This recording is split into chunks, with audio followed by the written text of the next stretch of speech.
Welcome, everyone. I have the honor of hosting tonight. My name is Elena Gaona. I'm Director of Communications at Catholic Climate Covenant. Thank you for joining us today. And we just need to share some important information for Spanish language attendees.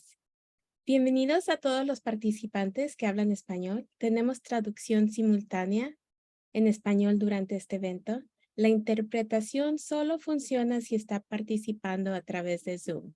Haga clic en el icono del mundo en la esquina derecha de su pantalla y escoja Spanish. También se incluirá la grabación de la interpretación en español con el correo electrónico que mandaremos en los próximos días. Si tiene cualquier pregunta o necesita ayuda, puede mandar una pregunta en la cajita que dice Q y A.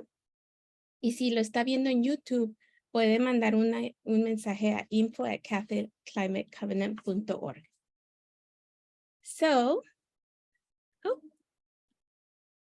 Well, esta era la pantalla para la interpretación. That was the Spanish interpretation slide. So now some housekeeping rules in English. This session is being recorded and the link will be sent to everyone who registered within a day or so. If you're on Zoom, please type your questions in the Q&A box. And if you're watching the live stream on our YouTube channel, please email your questions to info@CatholicClimateCovenant.org. And we have the chat available for us to get to know each other. Please use it for good and do not use it to submit your questions. We request that everyone be civil and we won't be able to save the chat. But if you have questions, please submit them via the Q&A box. If you put them in the chat, we might miss them. So we're going to start with an opening prayer from St. Francis of Assisi. Make me an instrument of your peace. Lord, make me an instrument of your peace. Where there is hatred, let me sow love. Where there is injury, pardon. Where there is doubt, faith. Where there is despair, hope. Where there is darkness, light. And where there is sadness, joy. O Divine Master, grant that I may not so much seek to be consoled as to console, to be understood as to understand, to be loved as to love. For it is in giving that we receive, it is in pardoning that we are pardoned, and it is in dying that we are born to eternal life. Amen. So tonight, we have the Community Resilience and Empowerment session.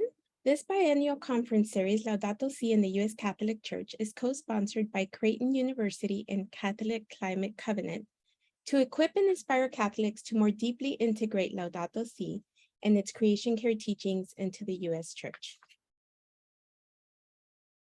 This year, we've focused our conference so far, which ends next week, has focused on the Laudato Si goals of response to the cry of the earth, response to the cry of the poor, ecological economics, adoption of sustainable lifestyles, ecological education, ecological spirituality, and community engagement and participation.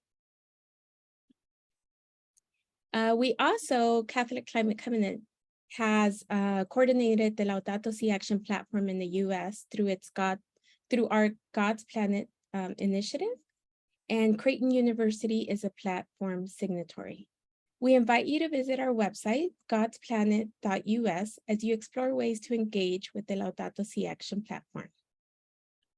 And now we get to tonight's goal. And not because I'm lucky enough to moderate this session, but because our whole conference integrates the idea of being stronger together. I'm particularly partial to tonight's session, Community Resilience and Empowerment. Speaking specifically and personally as a child of immigrants, I know the power of this goal. The Laudato Si Action Platform states about this goal. Community resilience and empowerment envisage a synodal journey of community engagement and participatory action at various levels. Actions could include promoting advocacy and developing people's campaigns, encouraging rootedness and a sense of belonging in local communities and neighborhood ecosystems. So I'm so honored tonight to be working with these three amazing people for our session, Reverend John Baumann, Director of Faith in Action International and co-founder of Pacific Institute for Community Organizations. Reverend Teña Nock, co-chair for the Care for Creation Committee within Hope. And Dwayne David Paul, contributing writer at National Catholic Reporter and co-founder of Religion and Revolt. Welcome to the three of you. And tonight we're going to start with some words from Reverend John Baumann. So I'd like to introduce him a little bit further. Father Baumann co-founded Faith in Action, formerly PICO, and led the organization as the executive director for 36 years until 2009, when he transitioned to the position of founder and PICO Director of Special Projects, which includes oversight of international work. Under Father John's leadership, PICO steadily grew to serve a U.S. network of 50 faith-based community organizations in over 150 cities and 21 states, and 5 international locations. Through these interfaith, multi-ethnic organizations, more than 1 million families are involved in the work of community organizing to address the needs they are identifying in their local communities. His honorary degrees include Doctor of Humane Letters from Loyola Marymount University in Los Angeles and the University of San Francisco, and the degree of Public Service from Santa Clara University. He received the Senior Sister Margaret Cafferty Development of People Award from the Catholic Campaign for Human Development and the Robert M. Holstein Faith Doing Justice Award from the Ignatian Solidarity Network. Father Baumann, welcome, and I will be sharing Father Baumann's slides.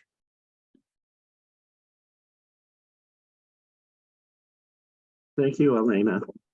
And I'm also honored to be on this panel with Reverend Teña and Dwayne.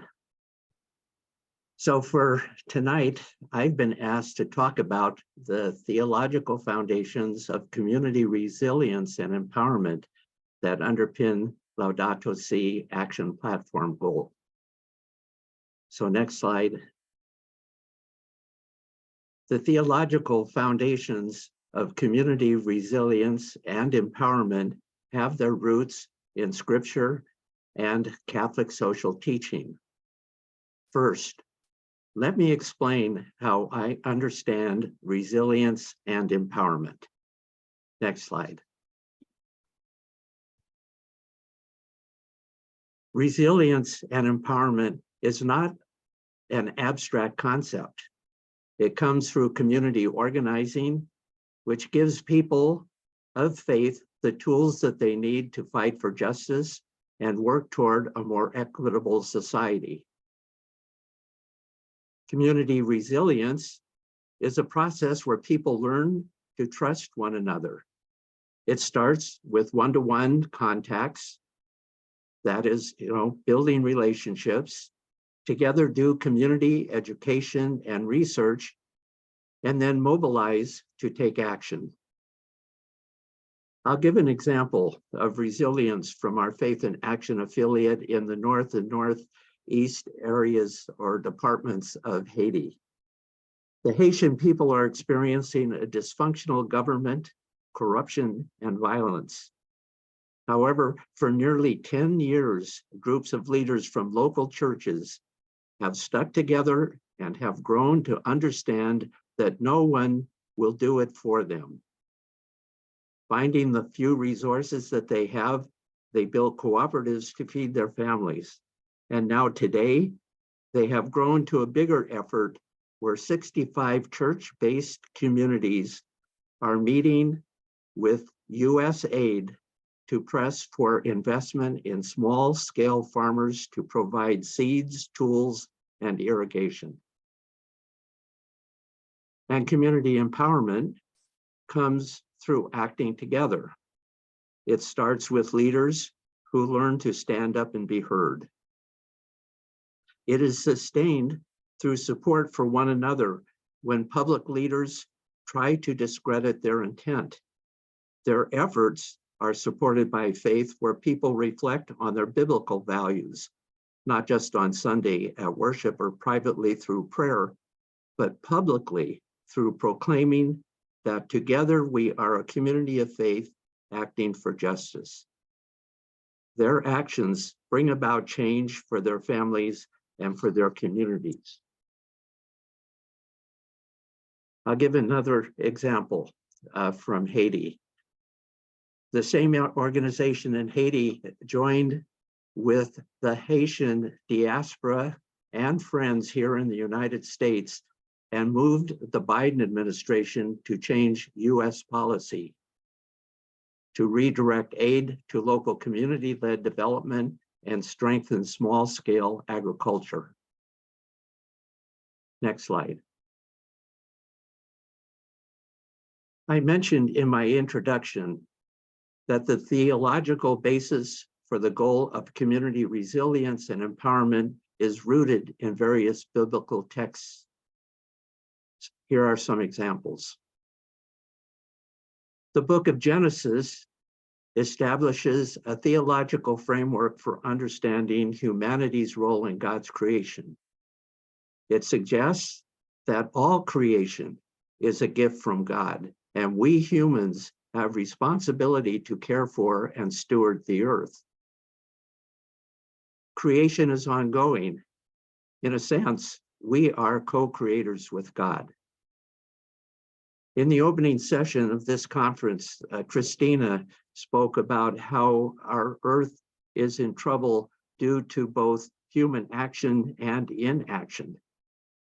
And then during the 4th of July weekend, we saw headlines about global heat records raising alarms on climate change. And then the past few days from around the world, we've heard stories of health issues related to the extreme heat that we're experiencing. So in response to these crises, Laudato Si recognizes community organizing as a vital tool for mobilizing people, building solidarity, and affecting positive change related to ecological crises we face. It serves as a call to action for individuals, communities, institutions, and governments to make significant changes to protect our planet and promote the well-being of all people, especially the marginalized. In the Exodus story, God empowers Moses and the Israelites to challenge the oppression of Pharaoh and the Egyptian Empire. They spoke truth to power. Laudato Si urges us to be prophets and speak to those in positions of influence and authority, to acknowledge their responsibility in caring for the planet and to work towards creating a more sustainable and just world. Laudato Si urges us to speak truth to power.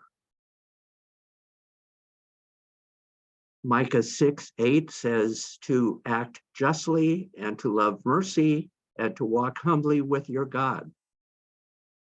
Both Laudato Si and Micah share a common theme of promoting responsible stewardship of the earth and caring for all the well-being of humanity. They emphasize 3 fundamental principles: doing justice, treating others equitably and standing against injustice and oppression, loving kindness, showing compassion and mercy to others, walking humbly with God, recognizing our dependence on God and asking for God's guidance and direction. Next slide.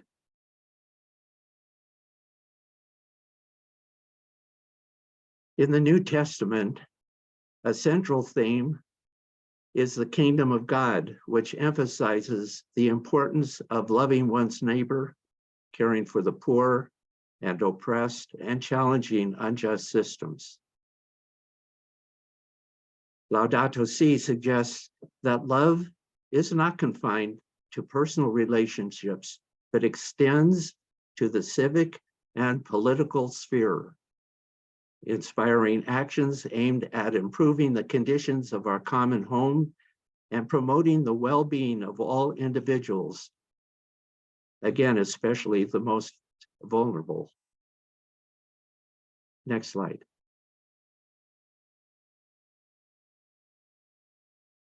Jesus challenged unjust systems. He spoke about the religious and social injustices of his day. Jesus criticized the religious leaders and their hypocrisy. He condemned their excessive focus on religious rituals and outward appearances, while neglecting the weightier matters of justice, mercy, and faithfulness. Jesus chastised them for exploiting the poor and marginalized, and he exposed their self-righteousness and greed. Laudato Si also criticizes prevailing systems that contribute to environmental degradation and social injustice. And furthermore, Jesus challenged the oppressive social structures of his time. He frequently associated with those who were considered outcasts and sinners, such as tax collectors, prostitutes, and lepers. And in so doing, he broke social norms, demonstrating God's inclusive love. He emphasized the equal worth and dignity of all individuals, regardless of their social status, and taught his followers to love their neighbors as themselves. In addition, Jesus confronted the economic injustice of his time, particularly by denouncing the exploitations of the poor and the accumulation of wealth at the expense of others.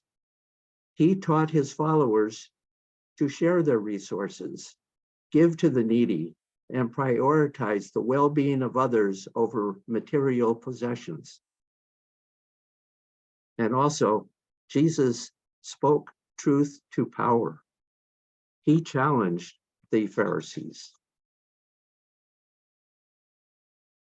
So Laudato Si draws upon examples from scriptures, such as those that I have just mentioned, both from the Old Testament and the New Testament.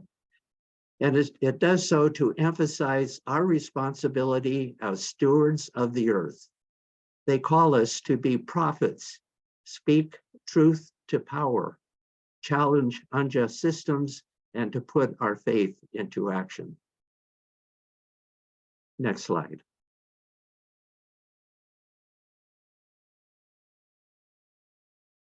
I also mentioned in my introduction that the theological foundation of resilience and empowerment are also rooted in Catholic social teaching, which emphasizes the dignity of every human person and the common good. Next slide. The principle of the dignity of every human person recognizes that each individual is created in the image of God and therefore has inherent worth and value. This principle calls for a society that values and respects the dignity of every person, regardless of their background or circumstances. This means, and as an example, we have an obligation to provide access to safe, affordable, and stable housing, which is essential for human dignity. Human dignity is recognized in one-to-one meetings where people take the time to visit people in their church and community, share and listen to their stories and needs. And an example of this would be, for example, Carla is a leader from our Faith in Action organization in La Galeana in El Salvador. She overcame her fear because people took time to listen to her. And as a result, she became involved in her community. She is now a strong community leader. And it is because people believed in her and supported her. Next slide.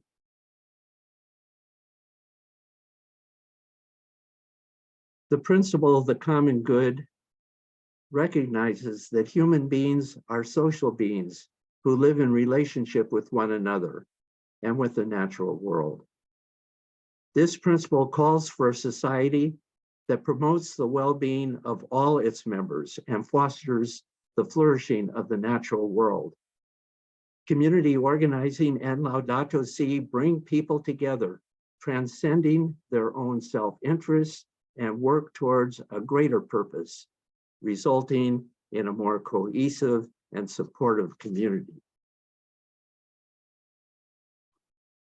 Common good is concretely carried out through community gatherings, through house meetings, through church meetings, where people come together and prioritize their needs and come together over and over to sustain their efforts, always in the context of faith, building a social movement of faith. I'll give another example from El Salvador. Leaders from 200 Catholic parishes came together to campaign for deeds to their land, impacting 350,000 families, which is paving the way for public investment in clean water, electricity, paved roads, green areas, health clinics, and schools. Next slide. In summary, the theological foundations of community resilience and empowerment that underpin Laudato Si Action Platform is found in the principle of human dignity and justice. It is about upholding and defending the rights and well-being of all members of a community, especially those who are marginalized or oppressed. In the principle of solidarity and community, it is about building relationships, fostering cooperation, and creating a sense of beloved community where everyone can thrive. In the principle of prophetic voice and advocacy, it is about speaking truth to power, challenging systems of injustice, and advocating for social change. In the principle of empowerment and liberation, it is about empowering individuals and communities to take control of their own lives, addressing systemic barriers, and work towards social, economic, and political liberation. In the principle of faith and action, it calls for individuals and communities to engage in transformative action.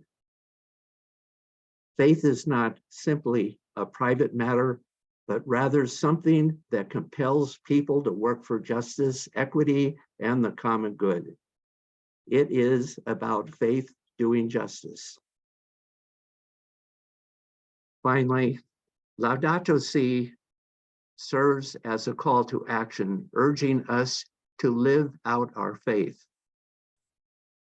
If we believe that God is active and present in the world, then we need to be responsive to how God is calling us to act, to be disciples and take responsibility for stewardship of the earth, and to prepare for the reign of God, for where nobody is a stranger. Thank you.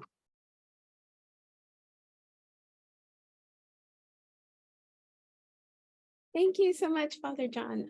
It just feels so wonderful to hear your words and feel my faith for my whole life reinforced. So thank you for that. And we will now move on to Reverend Teña. Oh, if you have any questions for Father John, just please put it in the Q&A and we'll come back to them. And now I'd love to introduce Reverend Teña Nock, co-chair for the Care for Creation Committee within Hope. Reverend Teña Nock is Associate Pastor of Digital Ministry at First United Church of Tampa. She serves as co-chair for the Care for Creation Committee within Hope on the nominating committee of the Florida Conference of the United Church of Christ and the Personnel Committee of Pathways Theological Education, Inc. She earned a BA in psychology from the University of South Florida and is a graduate of Pathways Theological Education, Inc. Welcome, Reverend Teña. I'm going to stop sharing so you can share. Hello. Okay, so bear with me, everyone, because me and sharing screens can get a little dicey. So here we go. Elena, I'm trusting you to tell me what you see, okay? Am I showing the right thing? Yes? All right. So good evening, everyone. My name once again is Reverend Teña Nock, and I'm the Associate Pastor of Digital Ministry for First United Church of Tampa, United Church of Christ. And tonight, my presentation that I'm going to share with you is called The Lord is Willing, but the Creek is Rising. And I'm going to give you some context as to why I have named it as such. There's a little colloquialism that people often share, at least in my culture, and sometimes in Southern culture, where they say, you know, I'll see you tomorrow, Lord willing, and the creek don't rise. Well, I've thought about that. I thought about the fact that it seems to me the Lord is always willing, but we can't deny that the creek is very much rising, it's overflowing, and damage is being caused. So I think it speaks to the both andness of the fact that, yes, God has a responsibility, but I also want to speak to the fact that we as community, as inhabitants of the earth, have responsibility as well. So I'm excited to be here today to talk to you about the importance of caring for creation concerning water quality and flooding, because after all, water is life. I started thinking about that and a scripture popped up for me. Psalm 24 verses 1 through 2. And this is what it says. The earth is the Lord's and everything in it, the world and all who live in it. For he founded it on the seas and established it on the waters. See, water was here long before we got here. And even once we were brought here, think about the fact that for 9 months, we're carried in what? Water. Over 90% of our body is made up of what? Water. Like, there's just not many living things that don't need and use water. So water is life. I was about to say next slide, but then I remembered I'm the one doing my next slide.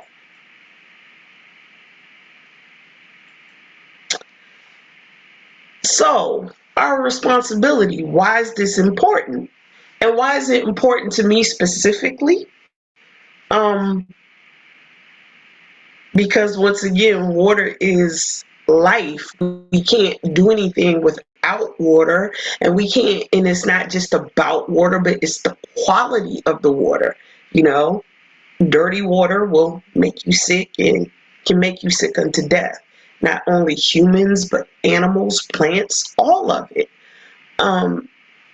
But also, this work is very important to me because I know that nothing can live or thrive without water. And we need good quality, and humans, plants, and animals need water to survive. But here specifically in Tampa, most bodies of surface water in our rivers and bays are considered impaired because they have high concentrations of bacteria such as E. coli and nutrients like nitrate and phosphorus. And everywhere you turn around in Tampa, they're building stuff. So it's becoming a concrete jungle. And as you know, concrete is not what? Porous. So these pollutants come from industry and neighborhood runoff that carries trash, bacteria, heavy metals, oils from parking lots and roads, and vehicle emissions. So we must act now to prevent further contamination and pollution in our communities. So even though I'm speaking about Tampa, I know that Tampa is not unique relative to what it's dealing with. Anywhere where there's humans and there's water, there's some issues going on. I want to talk to you a little bit about my personal experience.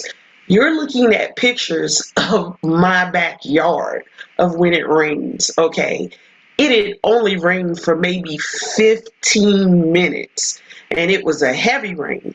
So I'm going to tell you a little bit about my townhouse. So my townhome complex was built in the 1980s. And when I purchased my townhome back in 2004, never had water stand like it did.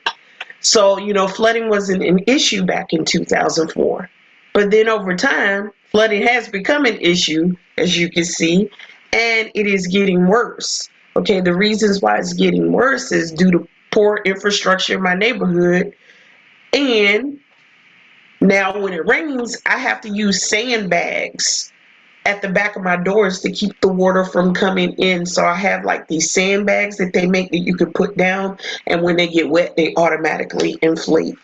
And so since Florida is the home of the afternoon thunderstorm, this is very concerning because it's like, when is it not raining? Well, we've been in kind of a drought, but for the most part in Florida during the summer, you can count on the fact that between the hours of like 12 noon and 2 p.m., you're gonna get a downpour.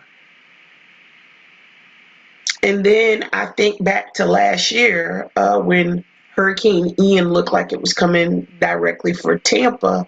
Had it hit, my sandbags wouldn't have been of much help. It might have slowed the process down, but it wouldn't have prevented the water from overflowing.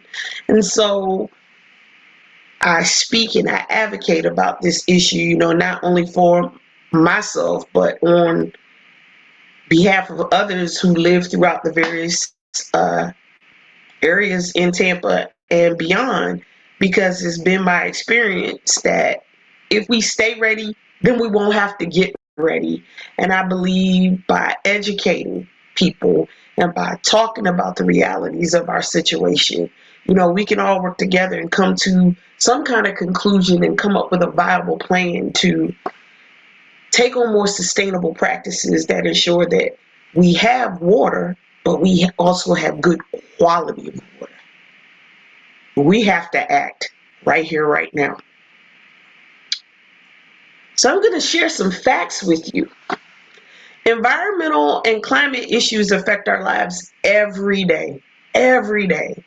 They affect us in the way of our health, our safety, affordable homes, utility bills, and life itself.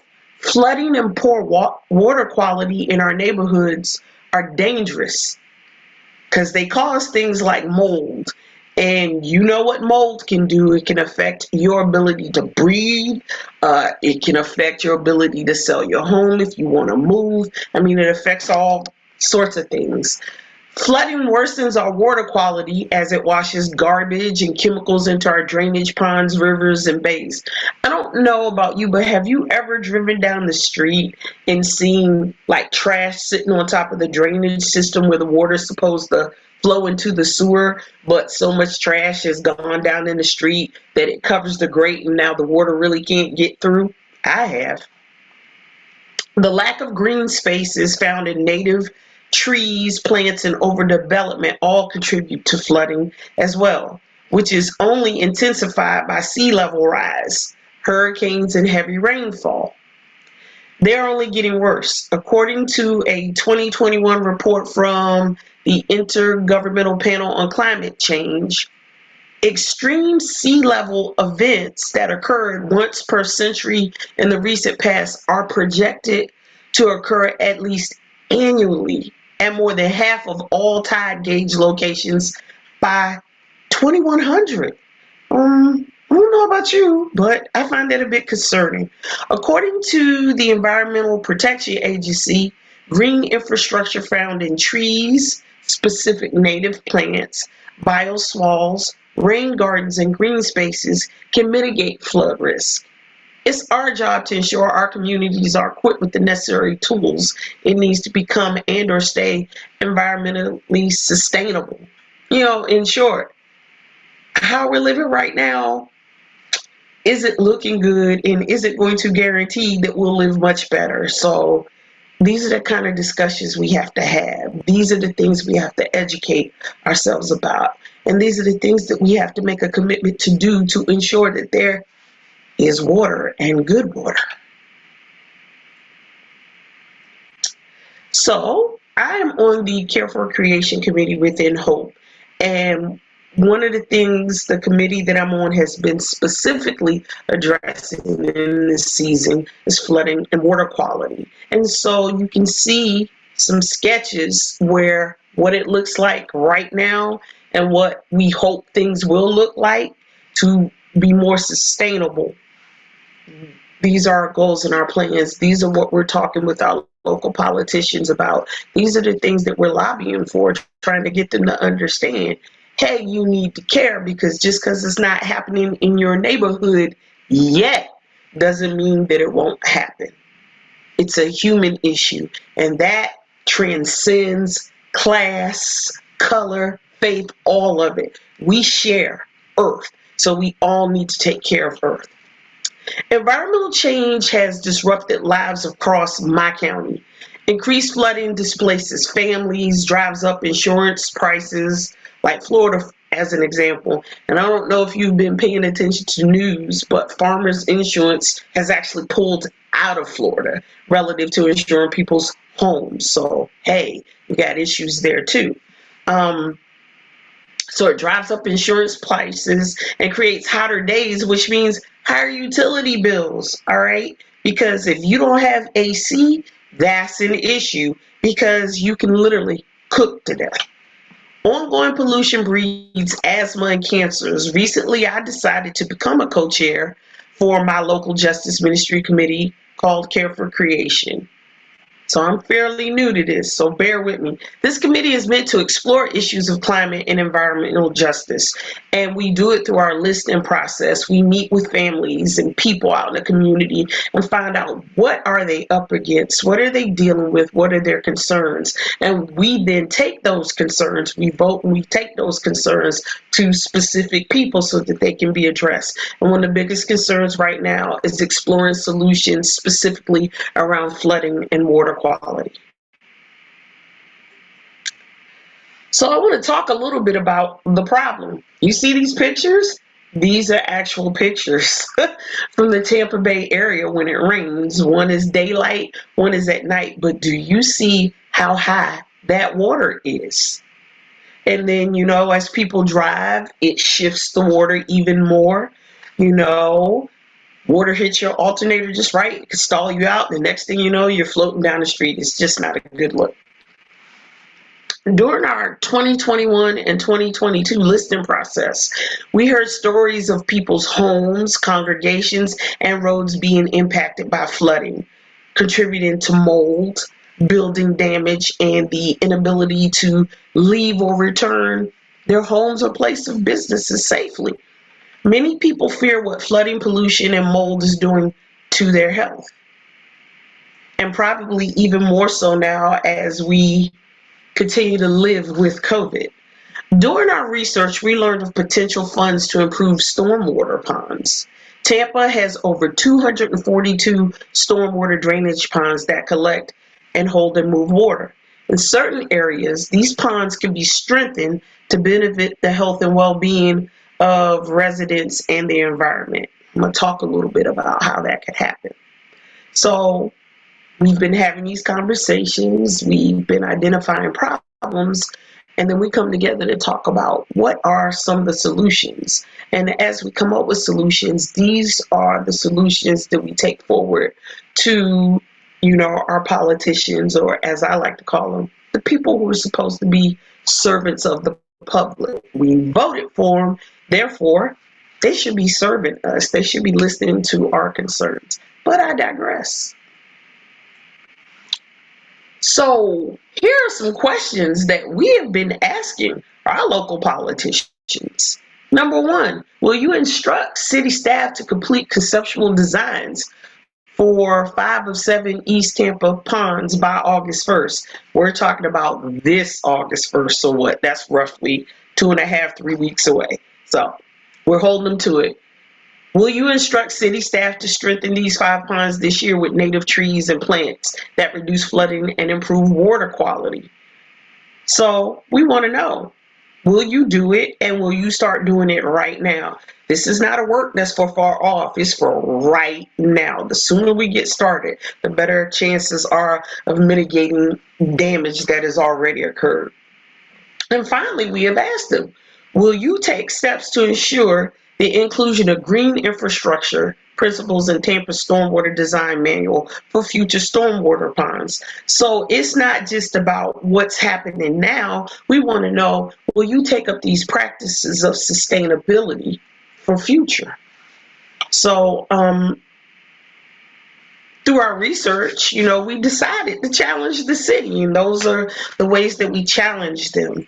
So what I would like to do, I'm going to move to the next slide, and I'm going to show you some of the results of what we've been asking for.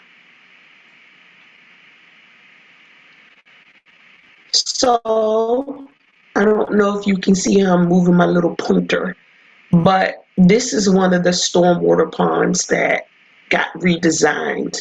It is located off of Martin Luther King Avenue, ironically across from Nathan B. Young Junior High School, which is the junior high school I went to.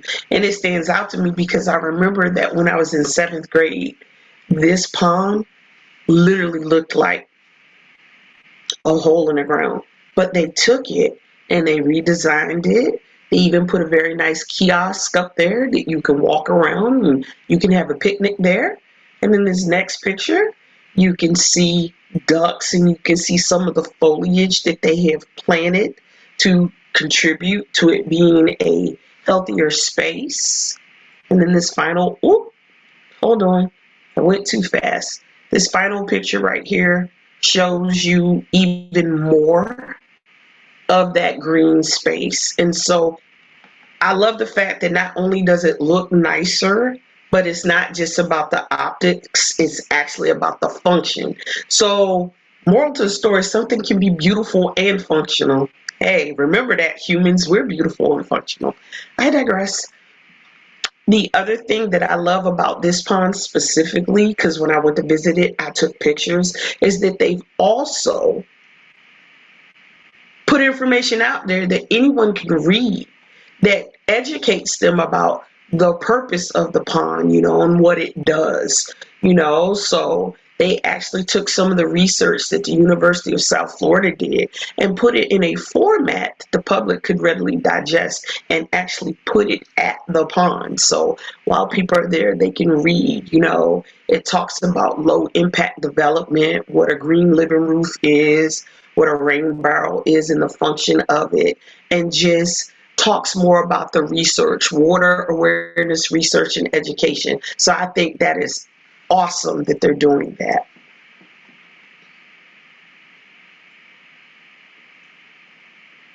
I know I'm actually closing.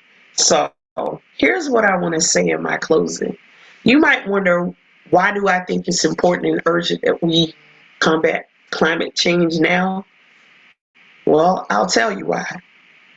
Because if we're being honest, the clock is ticking, and the point of no return will eventually come if we don't act now. So for myself in my life, a question that I often ask myself when I am wrestling with something of great importance is, Teña, do you want your future more than your past? And I found that whatever my answer is to that question will inform my behaviors and actions that I take in the present.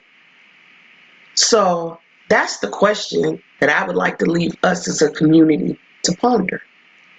Do we want our future more than we want our past? Because if we're being honest, our actions or lack thereof indicates not necessarily. So here's what I do know for sure, or at least what I believe. I believe that the Lord is more than willing. I also believe that we are more than able and capable. So the creek doesn't have to rise, and it doesn't have to wash us away. So let us work with spirit, earth, and each other to literally turn the tide. May it be so. Thank you.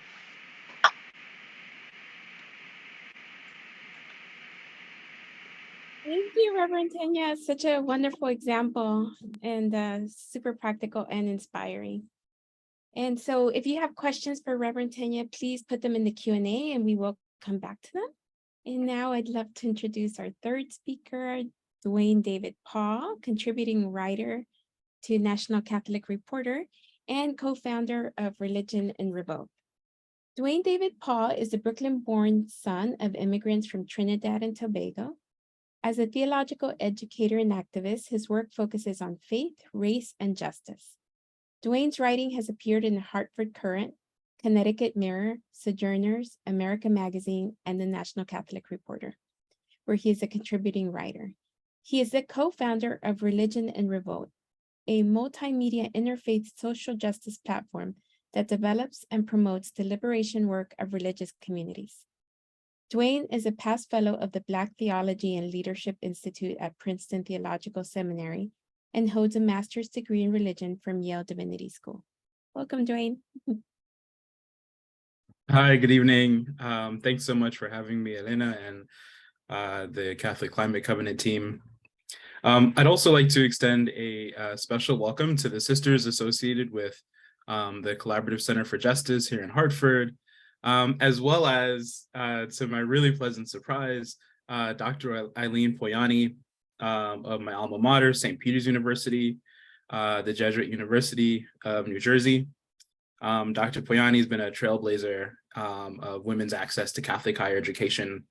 So this is a really beautiful coalescence of some of the awesome Catholic women of my professional life. So I will just share my screen here and get started.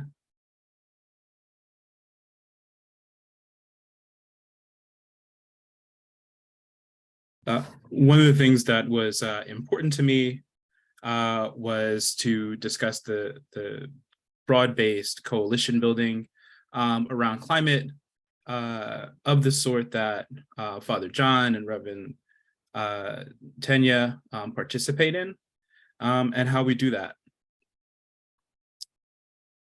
So in Laudato Si, chapter 4 is where it's at. The whole book's important. Read the whole book, but read chapter 4 twice. I think the wisdom of Pope Francis's approach, as he lays out his integral ecology in chapter 4, is that it begins almost immediately with a discussion of poverty, the plight of the world's poor and working class people, and how these social conditions and the environmental degradation that we see all around us didn't just crop up together incidentally. They constitute one another. They reflect and shape each other. They're two sides of the same problem. And so he claims that the opposite is also true. He says in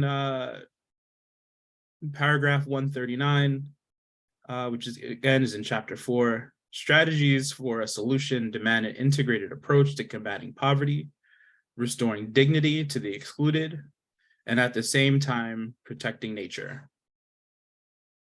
So for Pope Francis, we have to pursue policy aims that operationalize the preferential option for the poor, which is one of the principles of Catholic social teaching, but really is at the heart of the gospel and our account of love and justice. And it is 3 sets of overlapping claims, right? Number 1, it's a theological claim, right? That says God has a special love. God loves us all. It is universal. God is love.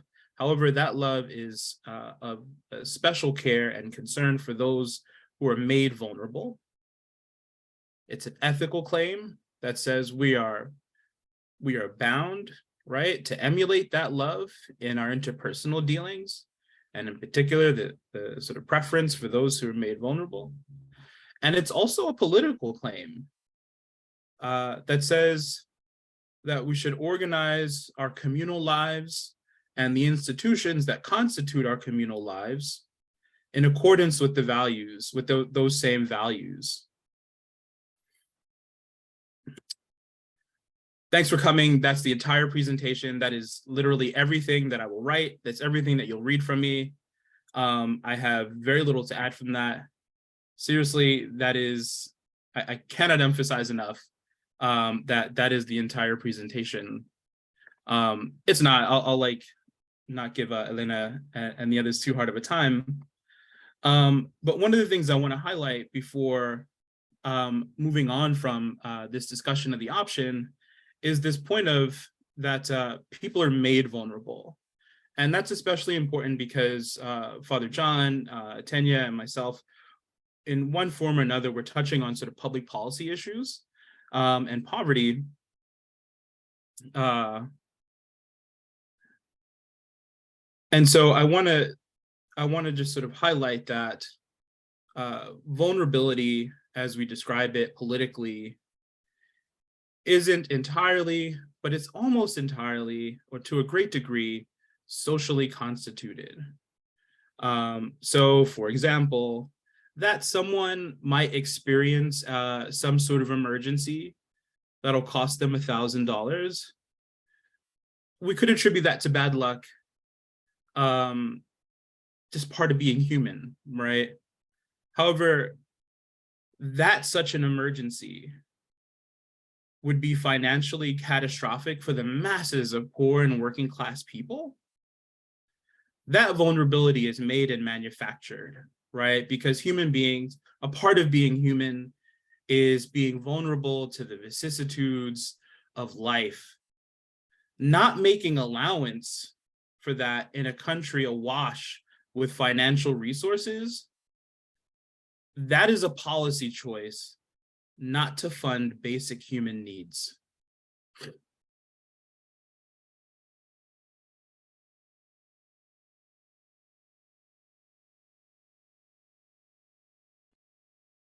So, unfortunately, not all policy solutions take this as a starting point. As I see it, there are three prevailing alternatives in sort of US public policy around climate. And I want to sort of touch on each of them individually before moving on to what I think is most comports to Pope Francis's vision. Importantly, I'm not just sort of highlighting these alternatives for their own sake, but because, you know, they're also areas of need for outreach to your legislators. Sometimes an important part of advocacy is killing a bill, right? Sometimes we have to call our legislators and say, hey, I might not know the solution to the problem, but I do know this ain't it. So first, there is largely what's been the US response, which is to say little to no action to reverse climate change with some efforts at adaptation. Now, the quiet part that no politician wants to say out loud is that we aren't facing a climate crisis. There ain't no we, not a single one, at least, that will be impacted equally by a changing climate.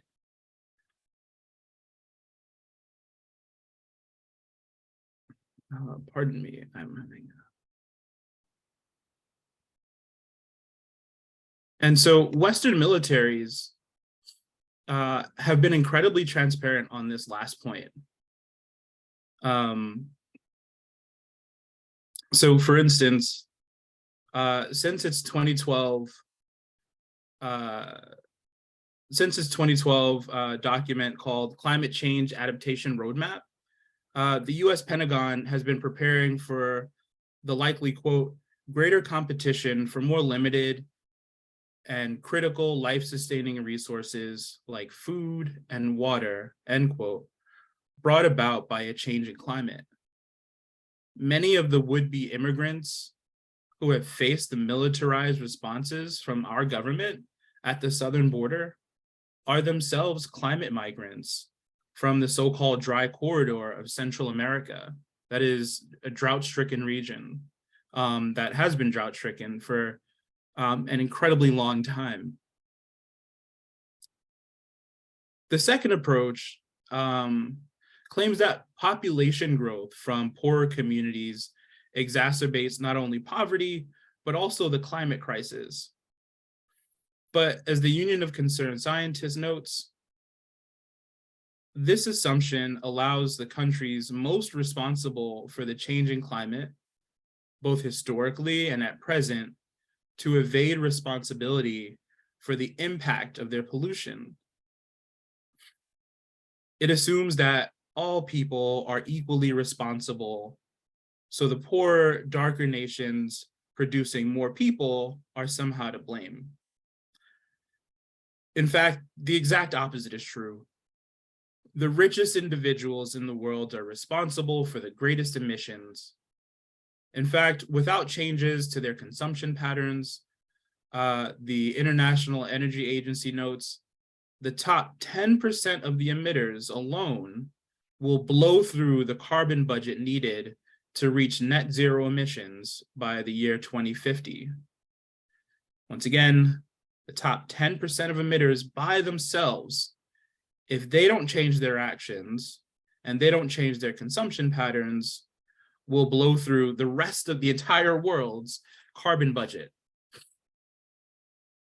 So the final policy approach aims to use technology to reverse a changing climate, which is great, but it does so while making minimal changes to consumption and production patterns.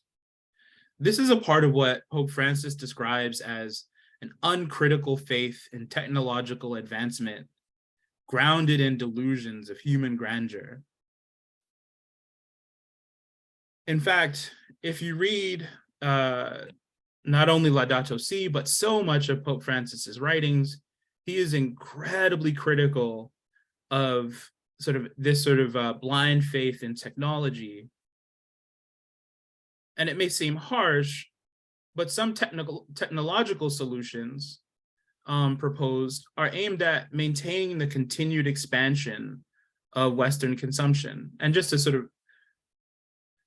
to note, he's not being anti-scientific when he's saying this, but he's locating the problem not just in our minds, right? We don't find ourselves in this situation simply because we lack knowledge, right? Or simply because we're ignorant, but there is broader problems with beliefs and worldviews that sees the world as endlessly consumable, right? In particular, he's gotten some pushback from more conservative elements in the church for his criticisms of Western colonialism, right? So if you ever seen the old Manifest Destiny painting and the westward expansion imagery, right? The whole ethos is filled with imagery and ideas that all the trees, all the extractable goods, the water, this is simply endless and is fit for our endless consumption. And that is the and for our domination, right, of both nature and other human beings. And that is the ethos that he is deeply critical of, right? So, his criticism in a vacuum seems harsh until you see some of the technological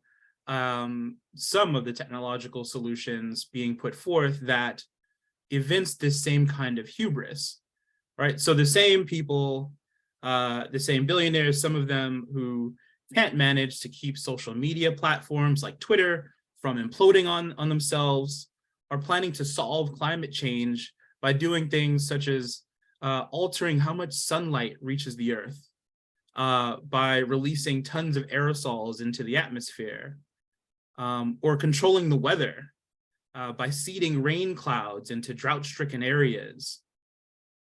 And again, this is in part because a successful economy as we understand it, we as in sort of West, the measure of a successful economy is gross domestic product, which itself is a measure of consumption, right? So even how we understand success, and even how we understand within a capitalist economy, within the West, how we understand human flourishing is based on GDP, right? Is based on consumption, and that is a kind of, that is a part of the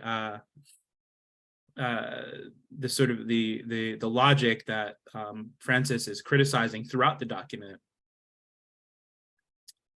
You know, so, and also those of us who are in search of technological solutions that aren't quite as insane as filling the sky with smoke or controlling the weather, I think we can also be sort of guilty of this same logic, right? Some of the raw materials, you know, in use for slightly saner, you know, green solutions are also finite, right? And take mining. That might be okay in the interim, but we need to be sober and really judicious about that. What we don't need now is a shift to sort of green imperialism, right? Where we can't go from plundering for oil to toppling governments for access to their lithium reserves. And obviously lithium ion is the stuff that these rechargeable batteries are made from for your electric vehicles and such. And so one last approach that I think is worth mentioning along the theme of community resilience is the personal and institutional concern for so-called carbon footprints. This is a solutions framework that we need to build upon, but only build upon it if we can subordinate it to the type of collective political action that Father John and Reverend Teña participate in and are talking about, right? So people of faith are remarkably successful at transforming the institutional lives of their houses of worship. So for example, a February 2023 Berkeley Labs report found that houses of worship host a disproportionately high rate of solar panels when compared to other non-residential buildings. Wonderful. But even this study's findings capture the limitations of a personal or institutional morality model. Houses of worship with solar arrays were disproportionately located in relatively wealthy, white, educated census tracts. But we need everyone to reverse the climate crisis. And politics is the way we do that. And I say that, and I think, you know, Father John and Reverend Teña might have found similar reactions in their faith-based community organizing as I have in mine, where, you know, there's a great anxiety around in the pews across religions and across denominations with getting too political, right? But politics, not just, you know, individually internalizing, you know, a sense of a carbon footprint, or in our church, you know, internalizing these sort of standards, but we transform collective life through political action. So the harms of this model, you know, in a vacuum are many, but two important ones to me stand out. One, it immobilizes us politically by encouraging us to focus on personal and institutional consumption. In doing that, we lose focus on government and corporate actors. This carbon footprint framework was literally invented by one of history's most prolific polluters, British Petroleum, BP. And they made this in consultation with the public relations firm Ogilvy and Mather. You can still find the website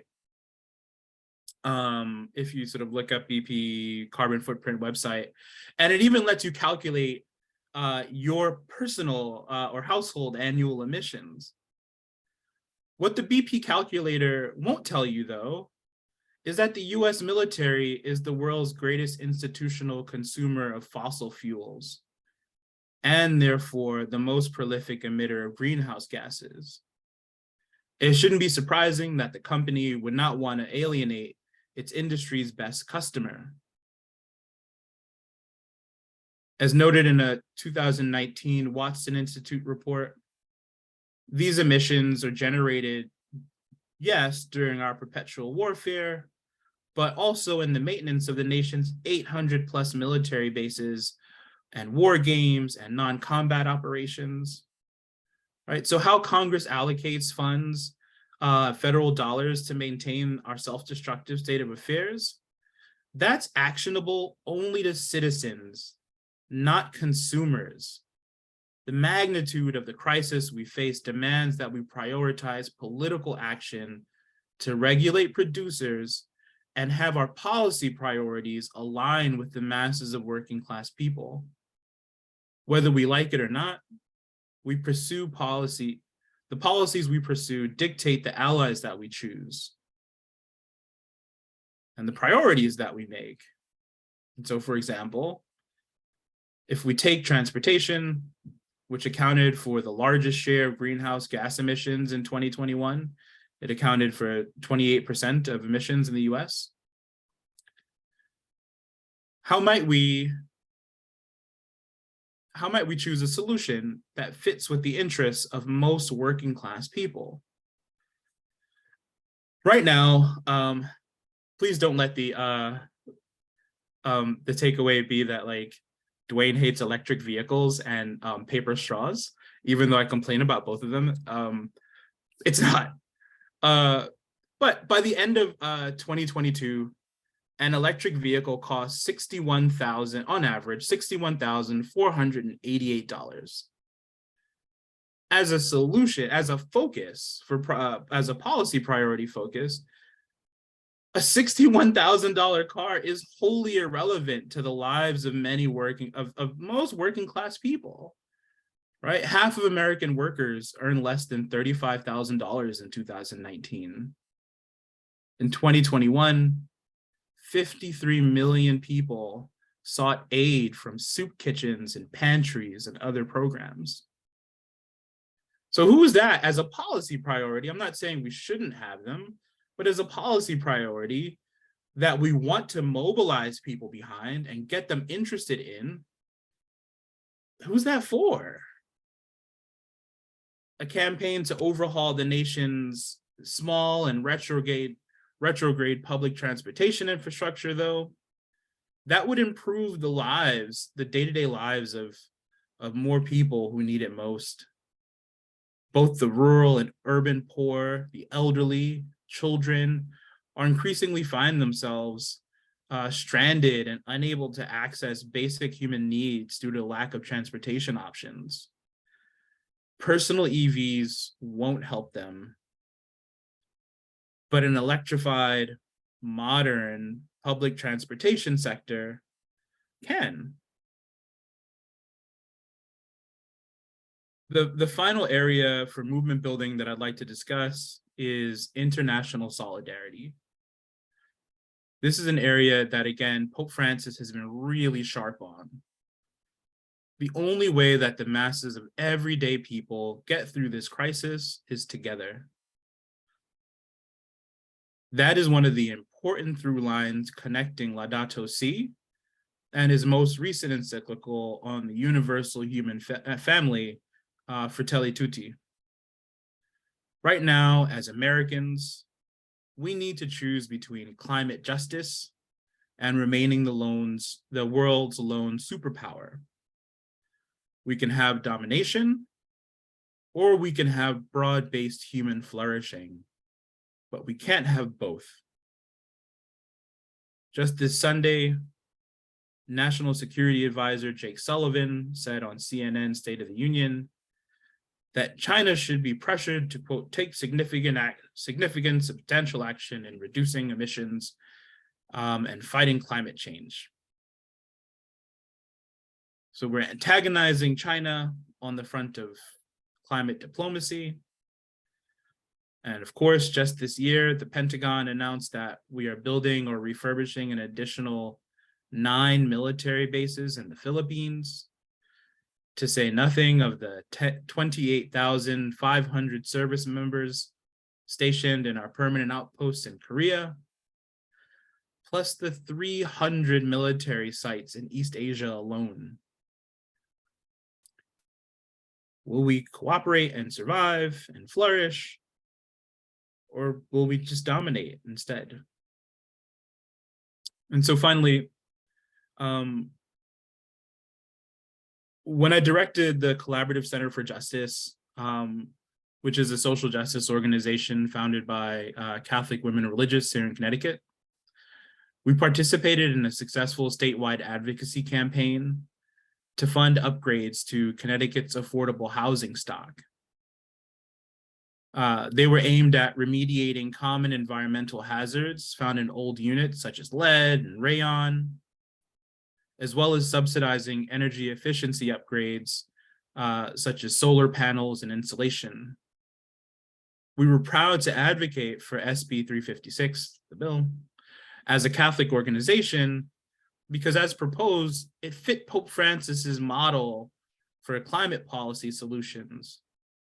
On the one hand, it aimed to reduce the state's greenhouse gas emissions, but it did so in a way that privileged the interests of Connecticut's working class residents. And so people of faith have to build upon the person by person, institution by institution engagement with environmental issues that has been really fruitful, right, in our congregations, by further entering into the fray of politics. The Pope's vision of integral ecology does not see poverty reduction and climate change reversal as two separate tasks. Centering working class people, as Pope Francis advises, is more than just ethical, it's politically expedient. We are the majority, and we're also not doing well. Among workers, most of us are either living through a financial crisis or we're on the precipice of one.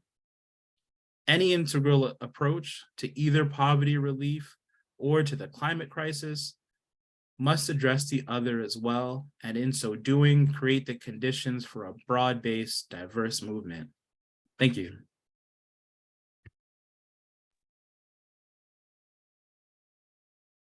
Thank you so much, Dwayne. Oh my gosh, so many big, huge concepts. And thank you for sharing them in such a cohesive way with us. So if we could all go on screen, I have a couple questions, and then I've been reading the questions we've been getting, and thank you, everyone. And one question I had that came to me from the very beginning as Father John was speaking, and that I feel like Dwayne and Reverend Teña touched upon, is how does faith inform your community work, and vice versa? How does the community work inform your faith? For example, Father John said that resilience is comes from the idea of learning to trust each other, but like our faith in God is literally trusting God. And so how do we, how does that become circular? And can any of you or all of you speak to that?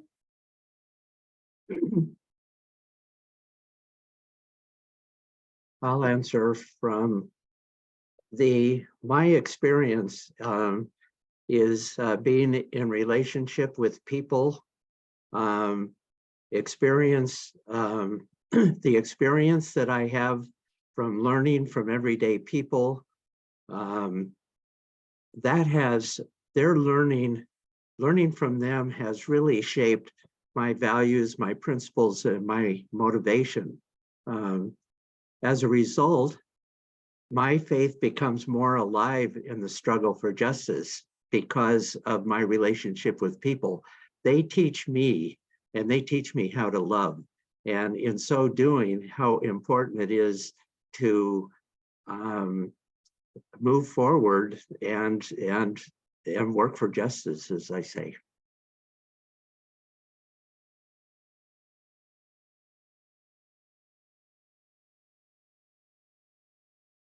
Thank you, Father John. Dwayne or Reverend Teña, did either of you want to speak to that?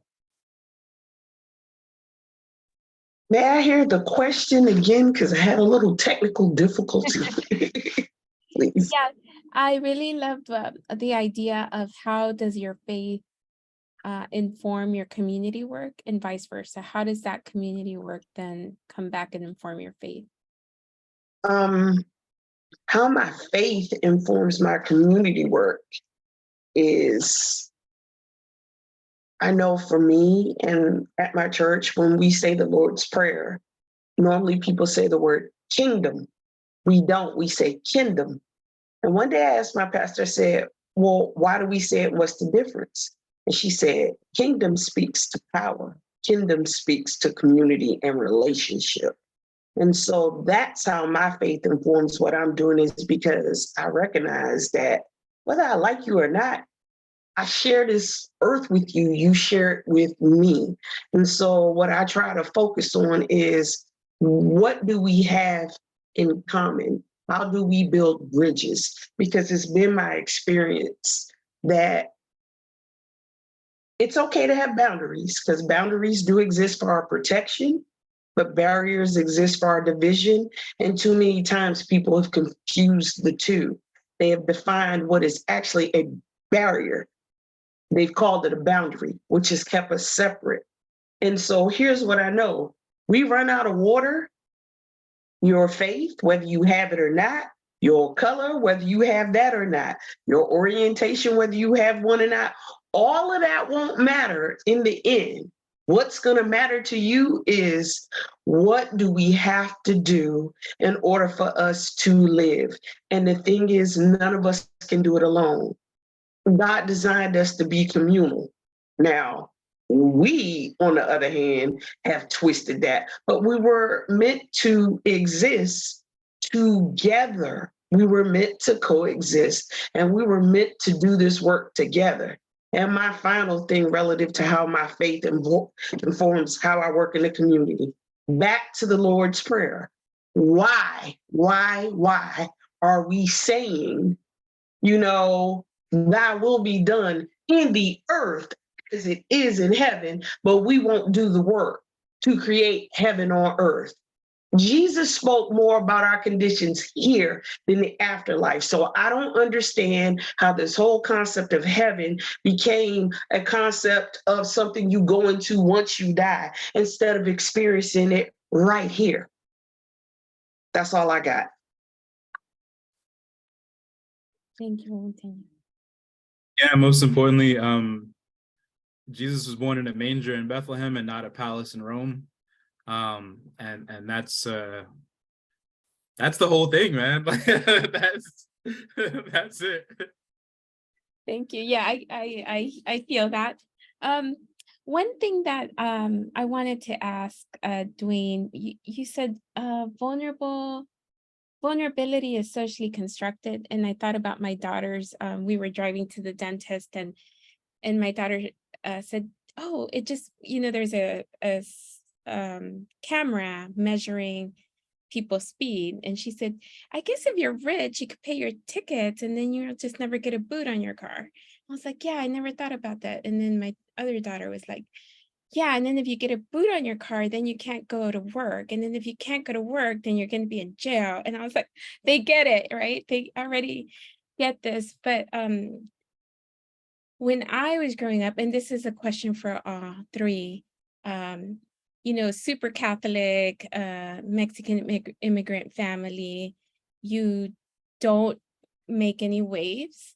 You just pray to God, and you're like a good person, and you follow the rules of our church and our faith. And somehow that's so far apart for many communities to think of what Father John was saying, speaking truth to power. And so can you three speak to that in your own way of how to kind of bridge that gap, that idea that speaking truth to power is like kind of being like not a good person or a good Catholic? I would love to. Challenging those social constructs. Go ahead, sorry. I'd love to jump at that one. First and foremost, let me divulge. I am not Catholic, but that's okay. All right. For me, speaking truth to power is part of doing that which is just, because part of God's love is God's justice. How can we consistently talk about love, but don't take actions that are loving? And part of being loving is you got to call things exactly what they are, and you have to address it head on. You know, I think my personal opinion, one of the greatest failures of society is this whole thing about being civil. I'm not saying we should be nasty. However, what I am saying, people have gotten so caught up in the art of being civil that they don't really tell the truth about anything anymore. You know, it's about, oh, that hurt my feelings. Look, your feelings will heal eventually. But the truth is, if we don't talk about these things, if we don't make the necessary changes, then we're all going to be in a world of hurt. So I'm that person, give it to me straight. Even if it hurts my feelings, my little feelings are healed. What I need to know is if I am in a particular situation that needs to be turned around and you know how to do it, give me the information so I can make an informed decision. People are so afraid now of having hard conversations that they're siloed. We're all sitting in our heads thinking things, but it's like, thinking doesn't move stuff. I mean, it starts with a thought, but once you have the thought, you have to take an action. And the first action is having the willingness to dialogue, having the willingness to have those uncomfortable conversations, because a lot of it is uncomfortable. But we have to do it. So, yeah, I don't think speaking truth to power makes you a bad person. Matter of fact, I think your faith should inform that. I really, really do, because we all know you don't have to say anything necessarily for things to be bad. A lot of times it's not what's being said, it's about what's not being said. It's about people choosing to not engage in a conversation because they take the attitude, well, that really has nothing to do with me. Well, let me put you on game. If you are human and there's a human somewhere else being mistreated, that does have everything to do with you. Thank you.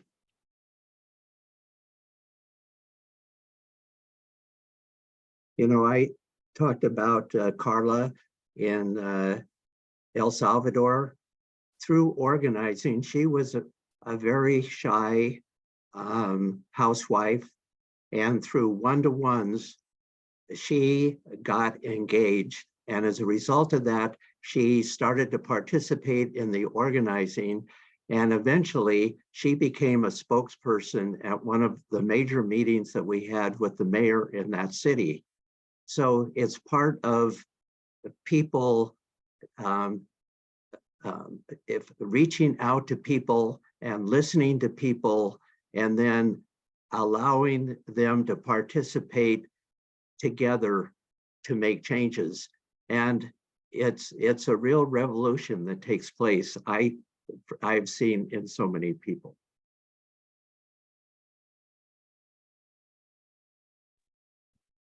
Yeah, I guess all I would add is, you know, the faith isn't, the faith might come down from the sky, but it isn't transmitted that way, right? Our faith, our tradition is passed down through human institutions and human beings that are invested in, you know, cultures and interests. And a part of what we do is, you know, is sort of suss that out, right? Not and recognize that, you know, the Magnificat for me is one of the most like important prayers that we learn, right? And Mary's words in response to, you know, being told that she would give birth to Jesus, is about overturning expectations and overturning societal norms, and giving pride of place to the weak, and privileging those who, again, are made vulnerable. And so at the introduction of Jesus, we get the introduction of these values. And I think if it was good enough for Mary, it's good enough for me. That's beautiful. So one last question that I wish we had more time, but I did read a couple questions here that speak to this. People were inspired by your different work and your different initiatives. And Reverend Teña, a couple of people were saying they liked that process that you had of like listening, and others were asking like how, in a way, like how do you get started if you want to do this kind of work? And what challenges might you have faced that could be expected, or how did you approach those? That's a big, long question. So just touch any part of it that you can in the few minutes we have left. Okay. All three, please. So in Hope itself, the listing process is just a part of what the organization does, no matter what committee you are on within Hope. So that process isn't just specific to Care for Creation. That is how the whole organization decides what its committees are going to, for lack of a better way to say it, lobby and bring forward to politicians, if you will. And so what that entails, first of all, Hope is an organization made up of various faith-based organizations, a lot of churches, a lot of different faiths. We have Protestant, we have Catholic, we have Islamic, Seventh-day Adventist. Like it's a veritable religious buffet up in there.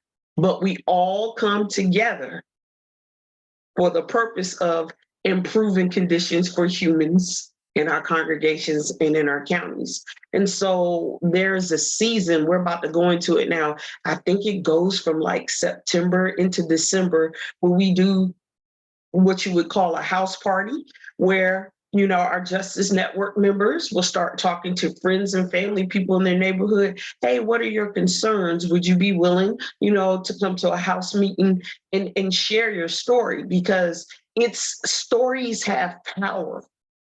And stories need to come from the people. This is not a top-down process. It's a bottom-up process. And so we keep it very grassroots because we stay on the ground with the people, finding out what are your needs, what is that thing, if you had 5 things to choose from and we had to narrow it down to 3, what would your 3 be? What's hot? And that's how we get it. And then we just keep encouraging people to share their story. And then some people are willing to come forth publicly in the bigger meetings, And so when we're calling our politicians out, they get to actually see the faces of the people, the literal people who are dealing with these things. So it's not a case of us standing in as intermediaries like, hey, Dwayne, tell me your story, and then I'm going to go tell it for you. No, Dwayne, I'm going to walk with you and I'm going to support you as you stand and you deliver your truth. That's how we do it. Yeah. Father John or Dwayne, did you have any thoughts on that question? No, she said very well. The importance of listening to people. And I always say in listening to people, people come up with the creative imaginations. And through that, it's amazing how people with their ideas and through listening, identify their concerns, come together, and they can move mountains. Absolutely.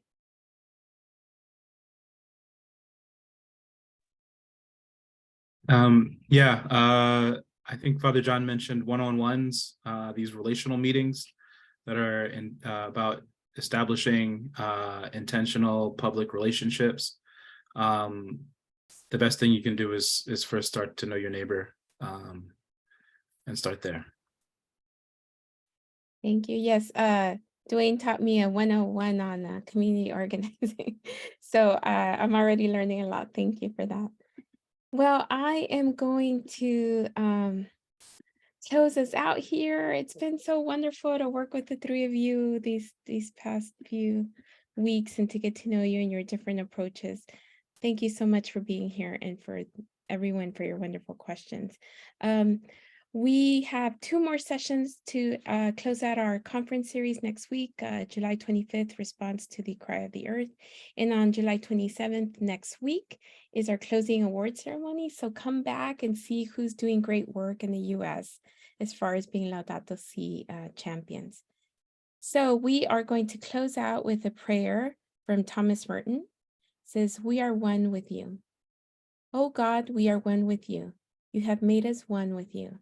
You have taught us that if we are open to one another, you dwell in us. Help us to preserve this openness and to fight for it with all our hearts. Help us to realize that there can be no understanding where there is mutual rejection.